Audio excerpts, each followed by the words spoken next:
성경 말씀 마가복음 2장 2절에서 7절 말씀입니다. 많은 사람이 모여서 문 앞에라도 용신할 수 없게 되었는데 예수께서 저희에게 도를 말씀하시더니 사람이 한 중풍병자를 네 사람에게 메워 가지고 예수께로 올세 무리를 인하여 예수께 데려갈 수 없으므로 그 계신 곳에 지붕을 뜯어 구멍을 내고 중풍병자의 누운 상을 달아내리니 예수께서 저의 믿음을 보시고 중풍병자에게 이르시되 소자야 내 죄 사함을 받았느니라 하시니 어떤 서기관들이 거기 앉아서 마음에 의논하기를 이 사람이 어찌 이렇게 말하는가 참남하도다. 오직 하나님 한 분 외에는 누가 능히 죄를 사하겠느냐. 아멘. 수일 후에 예수께서 다시 가버나움에 들어가시니 집에 계신 소문이 들린지라. 예수님께서 이제 그 가버나움에 그 선교 그 본부의 건물이 있는 것 같습니다. 거기서 이제 사람들이 찾아오면 말씀을 전하려고 그런 상태인 것이죠. 많은 사람이 모여서 문 앞에라도 용신할 수 없게 되었는데 예수님의 그 소문이 퍼지자 다시 오셔서 계신다는 소문이 퍼지자 사람들이 인산인해로 동서사방에서 구름대처럼 이렇게 몰려왔다는 것입니다.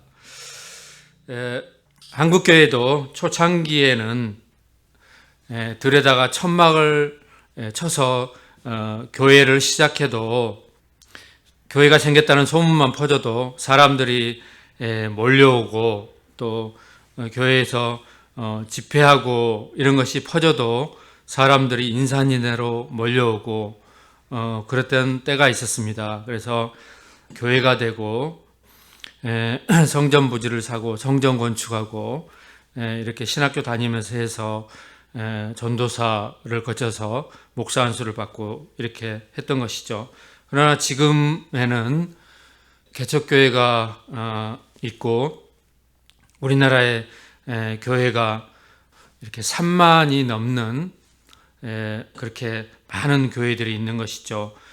그 많은 교회가 있는데 교회 이렇게 개척교회는 잘 찾아오지 않고 그러는데요. 이렇게 사람이 많이 모이게 되면 이제 치료 사역을 하는 그런 것이 아니라 말씀을 전하는 사역, 그래서 하나님의 도를 전했다고 말씀하고 계십니다.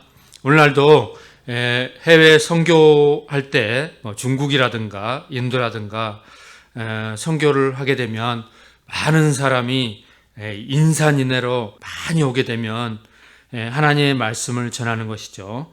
하나님의 말씀을 예수 그리스도에 관해서 쭉 이렇게 말씀을 선포하고 하나님의 도를 전하는 사역을 중심으로 하는 것입니다. 사람들이 한 중풍병자를 네 사람에게 메워 가지고 예수께로 올세 무리를 인하여 예수께 데려갈 수 없으므로 그 계신 곳에 지붕을 뜯어 구멍을 내고 중풍병자의 누운 상을 달아내리니 그때 당시에 그런 집들의 그런 구조가 요즘 그 현대식의 그런 것이 아니죠. 그래서 토담으로 이렇게 쌓아서 천정 위에는 막대기 같은 것을 거치고 그 위에는 이렇게 천막 같은 거, 염소 가죽 같은 것으로 이렇게 쭉 덮어서 그렇게 이제 좀 허술한 그런 집의 구조였던 것 같습니다. 그래서 중풍병자들이 사람들이 너무 많아서 줄을 서서 이렇게 가고 이렇게 하는 것은 안 되겠다 싶으니까 아예 그냥 지붕으로 가서 지붕을 뜯어서 예수님 말씀 전하는데 병자의 그 들것을 이렇게 내렸던 것이죠.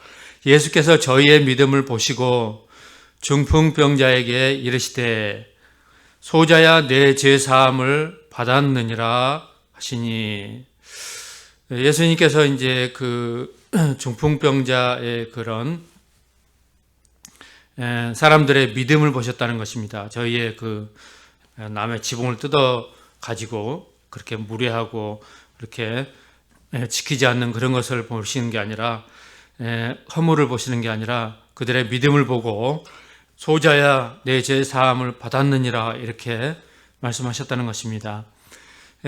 중풍병자는 예나 지금이나 그래도 나이가 50은 넘어가고 이런 사람들이 중풍병에 그렇게 걸리고 그러지 않습니까? 그런데 이제 그때 당시 이제 예수님은 젊으실 텐데 그렇게 나이가 지긋한 사람에게 소자야 이렇게 했다는 것입니다. 그렇게 하면 어떻게 되는 것이죠? 그렇게 말씀을 하셨는데 이것은 이제 우리 사람의 그런 시각으로 볼 것이 아니라 하나님의 그런 관점, 그런 의식에서 보아야 하는 그런 시각인 것이죠. 그렇게 되면 이제 사람의 말이 아니라 하나님의 음성인 것이죠. 그래서 소자야 뇌 제사함을 받았느니라. 어떤 서기관들이 거기 앉아서 마음에 의논하기를 이 사람이 어찌 하여 이렇게 말을 하는가 참나마도다. 오직 하나님 한 분 외에는 누가 능히 죄를 사하겠느냐. 저희가 속으로 이렇게 의논하는 줄을 주께서 아시고 그 중심에 아시고 이르시되 어찌하여 이것을 마음에 의논하느냐. 그 앉아있는 사람들 중에 당대 그 가장 종교 위에 있는 사람들, 서기관들이라든가 또 율법사들 이런 사람들이 앉아 있었을 것입니다. 그래서 그 사람들은 그런 그 종교적인 그런 것을 죄를 사하는 것, 또 병을 고치는 것, 그런 종교적인 그런 것들을 다 알 수 있는 그런 것이죠. 그래서 죄를 사하는 그런 것은 굉장히 심오한 교리로서 세상 사람들은 알 수 없는 그런 교리인 것입니다. 그래서 서기관들이 주님의 그런 놀라운 그런 말씀을 듣고 구약에 그 예언된 그 주님이 오셨다 이렇게 보는 시각이 아니라 사람의 시각으로만 그저 그 사람의 눈높이로만 보았기 때문에 그리스도이심을 전혀 알아보지 못하고 사람의 시각으로만 보았기 때문에 신성모독으로만 보았고 그래서 참남하다고 이렇게 그들은 마음속에서 일어났고 그렇게 생각을 했다는 것입니다. 그래서 그 생각을 예수께서 아시고 말씀하시죠. 중풍병자에게 뇌세 사함을 받았느니라 하는 말과 일어나 내 상을 가지고 걸어가라 하는 말이 어느 것이 쉽겠느냐. 둘 다 어려운 말이죠. 오늘날 그 목회하는 그런 사역자들도 이런 말씀은 쉽게 하기 힘든 말이죠. 그렇다면 이런 말을 할 수 있는 그런 분이 세상에 누가 있겠습니까? 그리스도께서 죄를 사하는 권세, 또 병을 고치시는 능력, 하나님만이 하실 수 있는 것이죠. 그런 말씀을 주님께서 이제 선포하시고 10절에 보시면 그러나 인자가 땅에서 죄를 사하는 권세가 있는 줄을 너희로 알게 하려 하노니 이와 같이 선포하시고 죄를 사하는 권세가 있다는 것을 너희로 알게 하려고 이런 말씀을 하셨다는 것입니다. 중풍병자에게 말씀하실 때 내가 내게 이르노니 일어나 내 상을 가지고 집으로 가라 하시니 그가 일어나 곧 상을 가지고 모든 사람 앞에서 나아가늘 저희가 다 놀란 복음이죠. 그래서 마가복음의 곳곳에 이 놀란 복음 이런 것들이 곳곳에 나와 있습니다. 죄를 사해 주시고 중풍병자를 즉석에서 고쳐서 들 것을 가지고 집으로 가게 하시는 놀라운 그런 일들, 그들이 평생을 살아도 이런 것은 도무지 보지 못했는데 이런 놀라운 광경인 것이죠. 이런 것을 보고 하나님께 영광을 돌리며 가로되 우리가 이런 일을 도무지 보지 못하였다 하더라. 예수께서 다시 바닷가에 나가심에 무리가 다 나아왔거늘 예수께서 저희를 가르치시니라. 이 복음서에서 보면 주님께서 말씀을 선포하시는 부분이 있고요. 말씀을 선포하는 것은 간단하죠. 그러나 그 많은 부분들이 이제 말씀을 가르치시는 부분들이죠. 마태복음에도 28장에 보면 그러므로 너희는 가서 모든 족속으로 제자를 삼아 아버지와 아들과 성령의 이름으로 세례를 주고 내가 너희에게 분부한 모든 것을 가르쳐 지키게 하라. 이 모든 말씀을 가르치고 지키게 하라는 것입니다. 교회가 이 사역이 주님 오시는 그날까지 우리에게 맡겨진 그런 사역인 것이죠. 또 지나가시다가 알페오의 아들 레이가 세간에 앉아있는 것을 보시고 레이 그 부분을 마태죠. 세리 마태입니다. 마태로 좀 그 옆에다가 기록해 놓으면 좋겠습니다.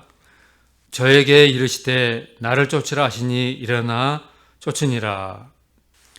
예수님의 그 전도는 참 쉽죠. 그냥 사람을 보면 나를 쫓아오라 그렇게 짧게 말씀하시면 예수님을 따르는데 얼마나 능력 있는 그런 전도입니까? 오늘날에는 전도가 참 전도해 보시는 분은 아시겠지만 전도가 쉽지 않은 일인 것을 잘 아실 것입니다. 제가 이제 교회 다니고 신앙생활 할 때 주일마다 노방전도 또 뭐 축호전도 병문안 전도 이렇게 하고 했는데 전도를 하기 위해서는 일주일 내내 이렇게 우리가 전도자들은 그 준비를 합니다. 그들 앞에 가서 이제 말씀을 전할 준비, 또 기도로 준비. 그래서 이제 준비되어서 전도를 나갈 때는 기도하고 찬양하고 이렇게 완전 무장해서 나가서 쭉 전도를 하는데 성령의 나타남으로 전도하라는 그런 말씀이 복음서에도 있죠. 쭉 전도를 하다 보면 성령님이 나타나실 때가 있습니다. 나도 모르게 이끌어 가시거나 인도하시거나 그럴 때에는 사람을 만나서 전도가 그냥 성령께서 붙들려서 너무나 전도가 잘 되고 또 결실을 맺게 되고 교회에 나오게 되고 이런 일들이 벌어지는 것이죠.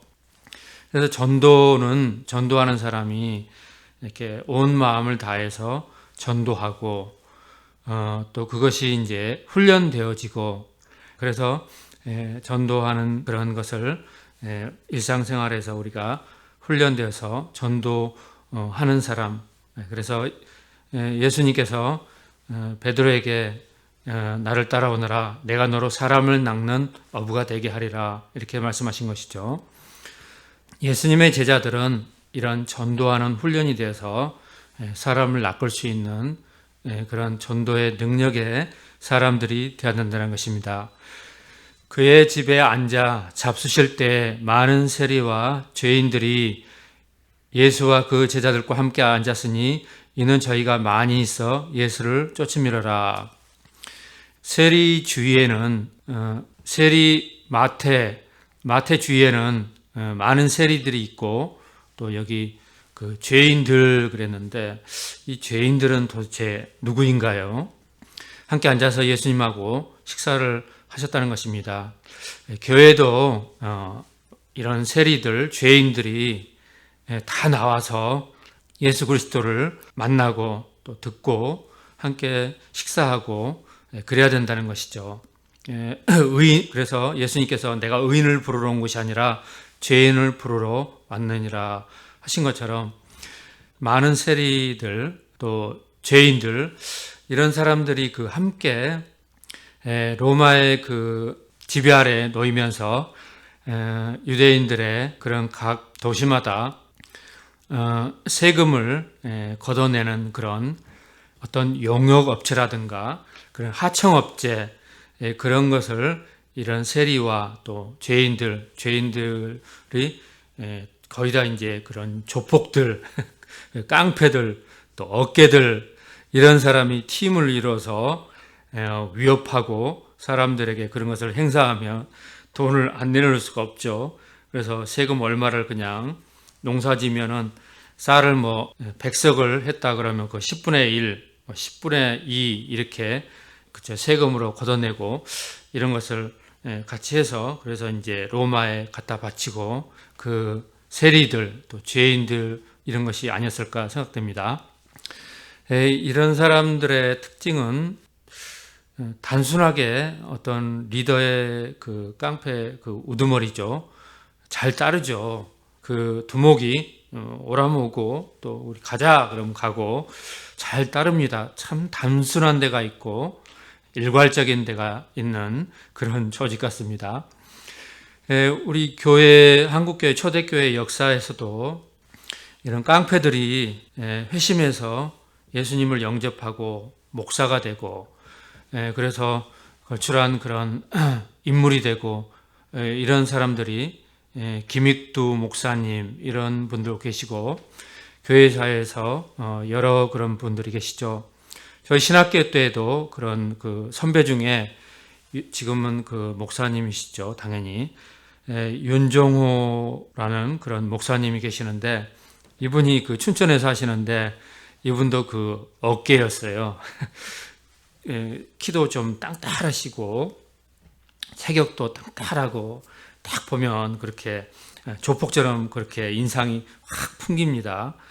산상에서 산상기도 하고 말씀 전하고 그런 것을 간증을 쭉 들어보면은 예수님 만나는 그런 장면을 얼마나 그 조폭의 그런 그런 말투 그런 화끈함 그런 것을 다 이렇게 동원해서 속 시원하게 전하는데 얼마나 리얼하고 재밌고 또 그분을 통해서 예수님의 그 살아계신 그 윤정호 그 우리 선배에게 나타나서 말하는 거 얼마나 그런 것들이 은혜가 되고 주님 살아계시고 그런지 참 그런 것이죠.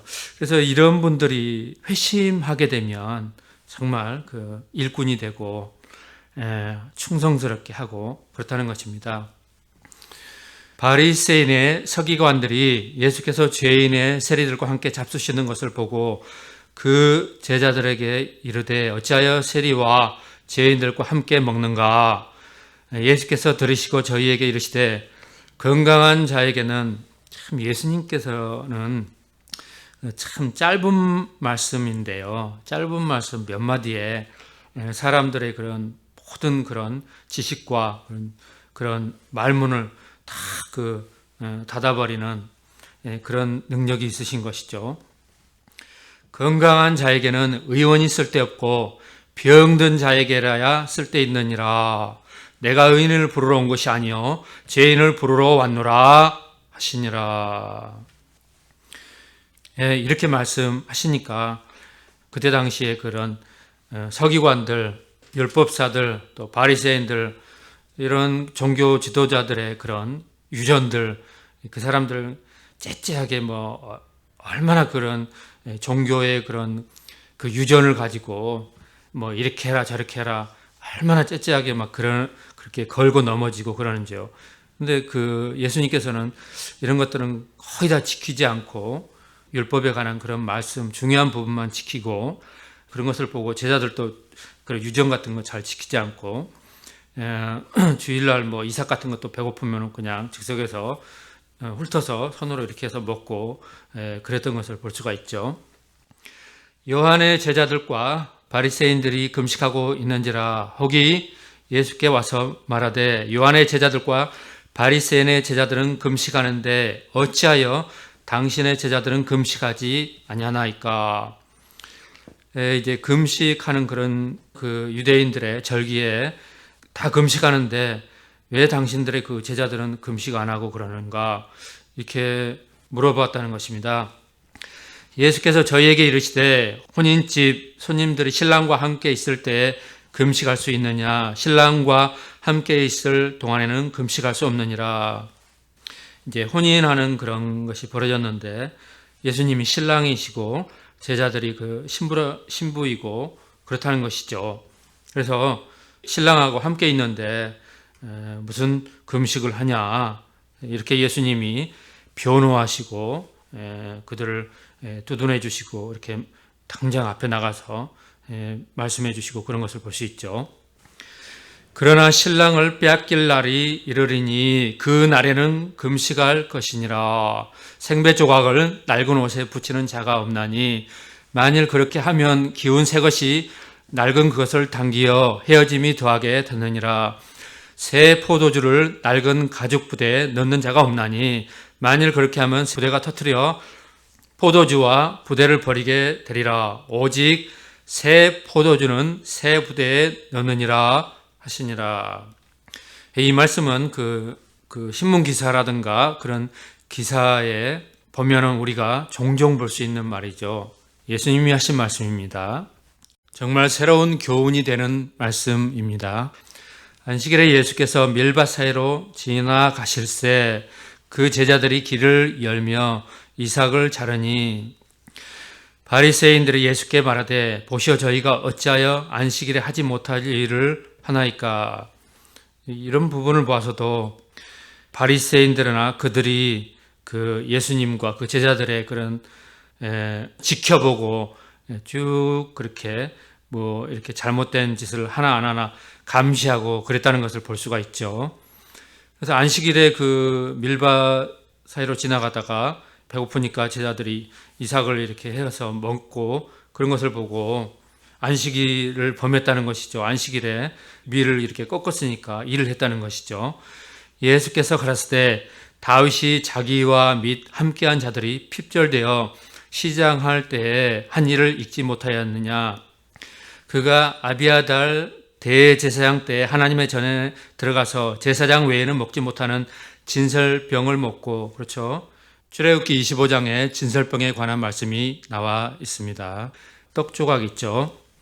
6줄씩 두 줄로 해가지고 12줄로 이스라엘 12지파를 의미하는 그런 떡을 그렇게 해서 떡상에 항상 그렇게 있는데 다윗과 그 함께한 그런 사람들이 배고플 때 제사장에게로 가서 너무 배가 고프니까 우리에게 그 뭐 먹을 것을 달라 그러니까 너희가 그 죄를 범하거나 여자를 가까이 한 일이 죄를 범하거나 가까이 한 일이 있느냐 없느냐 물으니까 너무 기진하여서 우리는 그럴 겨를도 없었고 그렇게 함께 여기까지 도망왔다고 이렇게 하니까 그 진설병을 주어서 다 먹게 하고 시장을 면하고 그렇게 됐죠. 이것은 이제 생명에 관한 것입니다. 율법 차원이 아니고 율법도 다 생명을 위해서 있는 것이죠. 함께한 자들에게도 주지 아니하였느냐. 이렇게 주님께서 그런 실질적인 구약의 예를 동원하여서 제자들을 또 변호하고 무슨 일이 터지거나 있을 때마다 예수님은 다 변호해 주시고 그들을 보호하시고 그렇게 하시죠. 또 가라스 때 안식일은 사람을 위하여 있는 것이 아니요 사람이 안식일을 위하여 있는 것이니라. 그래서 그 종교 지도자들에게 안식일을 철저히 지키다 못해 그 사람들이 이제 건물로 올라갈 때 엘리베이터가 층층마다 다 이렇게 자동적으로 쓰고 자동적으로 내려갈 때도 쓰고 문이 열리고 이렇게 되어 있다는 것입니다. 왜냐하면 주일날 엘리베이터 버튼 누르는 것도 일을 했다고 이렇게 안식일을 범했다고 하니까 그들의 그 유전이 그렇게 째째하게 그렇게 하니까 층마다 올라갈 때 내려갈 때 그렇게 다 섰다는 것입니다. 얼마나 이런 일상 가운데도 이렇게 하니까 그들이 그 안식일의 주인이 아니라 안식일을 위해서 사람이 이렇게 있는 꼴이 된 것이죠. 그래서 주님께서 이런 것을 보시고 그런 그 말씀의 안식일에 대한 규례의 그 참뜻은 하나도 사람들이 알고 그 뜻을 기려서 이렇게 하는 것이 아니고 오히려 사람을 더 안식일로 인하여서 번거롭고 힘들고 안식일을 위해서 사람이 있는 것처럼 그렇게 뒤바뀐 그런 현상이죠. 그래서 이 주님께서 그런 것에 대해서 굉장히 분노하시고 그런 마음도 계셨을 것입니다. 그래서 사람들 앞에 이렇게 천명하는 것이죠. 또 가라사대 안식일은 사람을 위하여 있는 것이 아니요 사람이 안식일을 위하여 있는 것이 아니니 그러므로 인자는 안식일에도 주인이니라. 사람이 쉬려고 안식일을 만들었고 또 안식일의 주인이 누구냐? 바로 예수님이시라는 것입니다. 이것을 그 사람들에게 다 선포하였던 것이죠. 이렇게 그때 당시 유대인들의 그런 종교 지도자들에게까지 깊은 곳까지 그런 유전이라든가 그런 규례의 깊은 것까지 주님께서 말씀으로 혼자서 싸우고 또 말씀을 전하고 하면 그들이 좀 알아볼 만도 한데 그들은 그저 그 어떤 젊은 사람이 이렇게 신성모독하다. 그래서 죽일 궁리만 찾고 죽일 일만 의논하고 그저 그렇게 사람의 일로만 생각해서 그렇게 알아보지 못하는 것을 쭉 우리가 보면 알 수 있고 그래서 이제 예수님께서 그들에게 이제 재판을 받아서 십자가에서 못 박혀 죽으시는 그런 데까지 이르게 되는 것을 볼 수가 있죠. 그래서 사람이 지혜롭고 꽤 이렇게 똑똑한 것 같아도 무지하고 그렇게 고집스럽고 그렇다는 것입니다. 그러나 주님께서는 이런 모든 것들을 말씀을 선포하시고 또 그들에게 바로 잡아주시고 그런 말씀으로 그들에게 전하고 제자들에게 또 함께하는 것을 볼 수가 있습니다. 기도 드리시겠습니다. 거룩하신 하나님 아버지 감사합니다. 예수 그리스도께서 죄를 사하는 권세를 선포하시고 또 중풍병자를 치료하시고 그들에게 서기관들과 바리새인들과 율법사와 그 종교 지도자들에게 그들의 유정과 잘못된 것을 끊임없이 말씀을 전하고 그런 것을 보았나이다. 오늘날도 교회가 성경에서 벗어나고 하나님의 말씀에 잘못된 그런 모든 것들을 우리가 바로잡고 올바른 교회예요. 하나님의 말씀 위에 선 교회예요. 참된 교회로 세워 주옵소서. 감사드리며 우리 구주 예수 그리스도의 이름으로 기도드리옵나이다. 아멘.